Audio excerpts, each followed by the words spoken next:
Well, I say welcome to everyone for joining us for the Q&A session this afternoon. We really appreciate you joining the workshop. Hopefully, there were some great questions, so we're glad to see so many folks join us for the Q&A. We are certainly excited to have Angela Sweep join us. She held the workshop for us, and it's really neat to have her join us for the Q&A, and we will pass a lot of those questions along to Angela to answer as we work our way through. And then we are also joined by Megan O'Quinn, who is our Director of Brand Management. She is on several of our workshops as well. We welcome her. She's very involved in developing content, and her team is very involved in putting all of that together. So again, we say thank you. We really appreciate the opportunity to visit and to join and collaborate. So we will work through the questions. There's several, so any that do not get answered, we will get those answered and posted into the CTE Inspired page for you to go back and review. Megan, anything you want to add before we get started? Just thanks everybody for coming to the workshop, and I'm excited to hear what Angela's got to say to some of these questions and her answers. I thought the workshop was really informative on the skills that she teaches within her classes, and so I'm just interested to hear her responses. Well, with that said, I'll start with the first question for Angela. Do you have your students use play money, write checks, use envelopes to mail bills, etc.? I'll let you tackle that one first. Hey, thank you. That is a fabulous question. And I think that it's possible to do all of those things, to have them write checks and use play money. But for my purposes, I don't.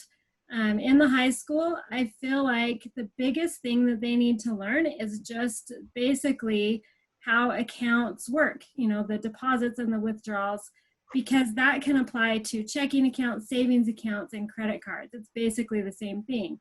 And as I thought about it, really in their world, was they're starting into their money management, they will not write a lot of checks. A lot of people, young, especially younger people that I know, I think you need to know how to write a check, but it doesn't happen that often anymore. Almost everything is done virtually, just like our meeting. They log on their app and they pay their bills that way. And so I didn't want to go through the hassle and the headache of having the checks there for them to write.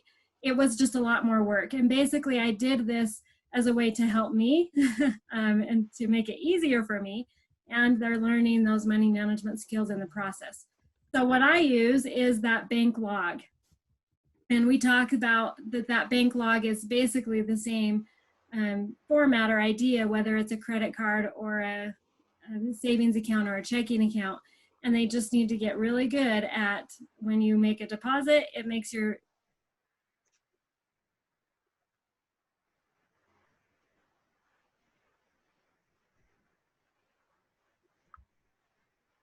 Did we pause? Oh, I wonder if her screen froze. Oh, it looks like her screen froze.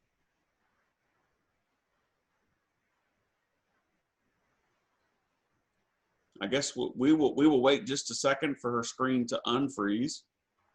In the meantime, Megan, maybe I'll ask you a question. Okay. Let's see here. Would you change anything for this virtual class or in this virtual scenario? Is there anything you might do different based on Angela's information? I think where she talks about a lot of her in-class activities and things that she does that are more hands-on or using those options, I think in general what we've tried to encourage teachers to do is just to be sure to use those collaborative software pieces, whether those are Google Docs, Google Sheets if they're keeping up with budgets or things of that nature, and being where they can actually work together and still learn from each other. And then also you as the teacher can log in and be looking at all of those different items as well. Wonderful. I don't see that she's been able to connect. There was a question about the Zoom being locked. Do you have any more people in the waiting room? I do not. Okay. Let me come and make sure that we have.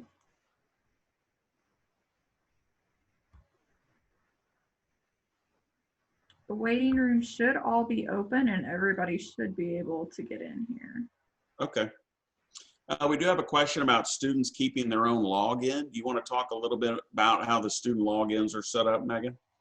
Sure. So the way that the student licenses work on ICEV is that they are a seat license. And so students have their username and password that they log in with. And if you have that same student in 2 of your classes, they just need one ICEV student license. So you only have to have one license for each student, and then they can be enrolled in as many ICEV courses as they're in. One thing that's nice too is if you have a student in a family and consumer science class that's also in another CTE class, so maybe they're taking their Microsoft Office course, you can share a student license with that other teacher. So that way you're not duplicating or paying multiple times for those student licenses. So that can be helpful when trying to manage those as well. I think it's also important to note if you're teaching in a semester classes, you can utilize that license for that student for the semester and then purge those students, and then that allows you to utilize those student seats for second semester as well. It does ask for contact information. Megan, is that listed on the conference site under presenters? Oh, here's Angela again. I'm so sorry. I don't know what happened. No, you're good. Thanks for coming back. I'm so sorry. Hey, we did have a question about this is a lot of students for 4 classes. Do you want to address that? Definitely. So when we set this up, I worked really closely with our counselor, the one that does the scheduling, and we did cap it. And so we looked at my classroom, and we talked about how many I felt like I could manage in this setting, and we capped it at 25. And so none of my classes have more than 25 students ever.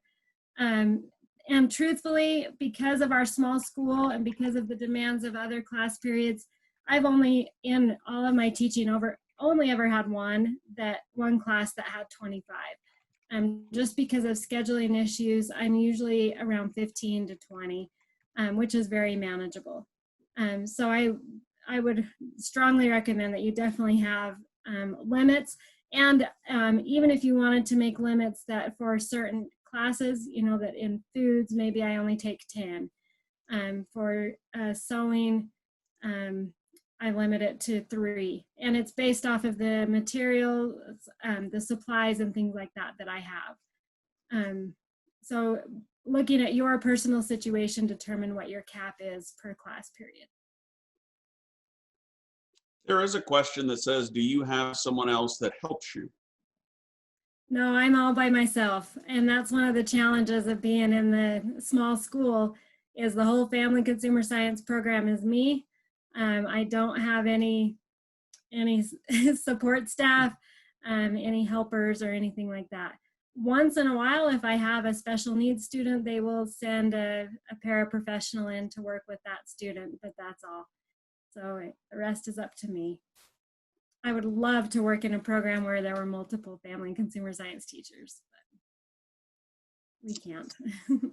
There is a question that says, do you have access to all of those courses on ICEV?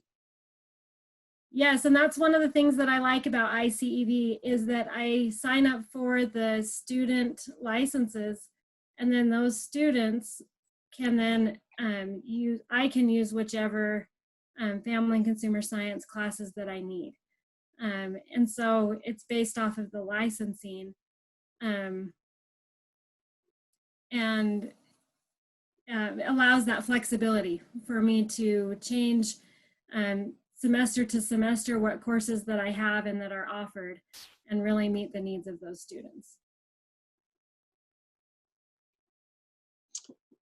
I did post, if you'll look in the chat, I put, don't forget to redeem your session code in your CTE Challenges tab, and that session code is SKILLS044. So SKILLS 044, and that will give you credit for your CTE Challenges. Angela, Megan, do you want to add anything before we wrap this up? I know there are some questions we'll continue to post on the CTE Inspired page, but anything you'd like to add before we sign off?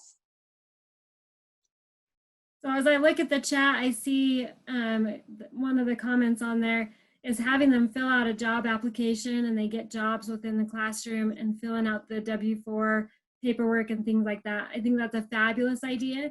And the site that I referenced in my presentation has a lot of ideas as to what jobs they could have, and how you could make it this class economy a lot bigger than what I do. And if, you know, as I go along, I think I might add some of these things in, but I love it because uh-oh, she froze again. I really apologize. Megan, I'm going to turn it over to you to wrap things up. Perfect. So we will get with Angela and see if she's willing to share her contact information.